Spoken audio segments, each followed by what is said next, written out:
और हमारी खबर दिखाने के बाद आखिरकार मध्य प्रदेश का जो लोक सेवा आयोग है यानी एमपीपीएससी वो नींद से जाग गया है और उसने असिस्टेंट प्रोफेसर भर्ती परीक्षा जो 2024 की थी उसकी नई आंसर की जारी कर दी है। हमने आपको कल यानी 10 जून को एक खबर दिखाई थी और खबर यह थी कि एमपीपीएससी के अधिकारी शायद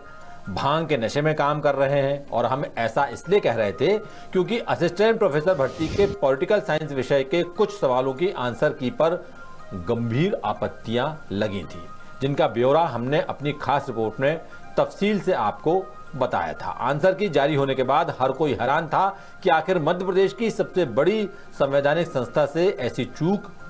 कैसे हो सकती है। आयोग के विशेषज्ञों ने एक्सपर्ट ने ऐसे सवाल बनाए थे जो न केवल गलत थे बल्कि उनका जवाब खुद सवाल बनाने वाले एक्सपर्ट्स को भी नहीं मालूम था। मामले को लेकर उम्मीदवार बेहद परेशान थे, नाराज थे। उन नौजवानों की आवाज को द सूत्र ने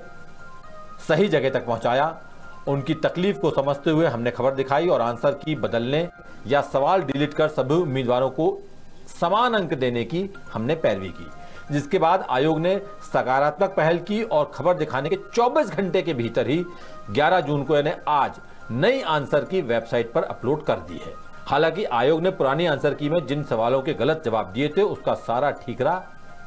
लिपि त्रुटि किसी बाबू ने कर दिया, प्रिंटिंग मिस्टेक हो गई, ये उनने बोल के आगे बढ़ गए हैं। यानी आयोग अभी भी यह कहना चाह रहा है कि वो दूध का धुला है, उसकी कोई गलती नहीं है, उसके अधिकारी कोई गलती नहीं करते। ऐसे में सबसे बड़ा सवाल यही है कि क्या ये गलती पहली बार हुई है। एमपीपीएससी का इतिहास गलतियों से भरा पड़ा है और ऐसी गलतियां करीब करीब हर परीक्षा के बाद, हर परीक्षा के दौरान होती हैं। अब ये तो बातें होने लगी हैं कि अगर एमपीपीएससी की कोई परीक्षा बिना विवादों के, बिना गलतियों के हो जाए तो ऊपर वाले का बहुत बड़ा शुक्राना अदा करना चाहिए।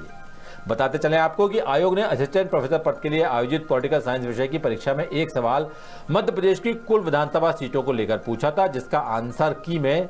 सही जवाब था 225, जबकि हमको, आपको, हर बच्चे को मध्य प्रदेश के मालूम है कि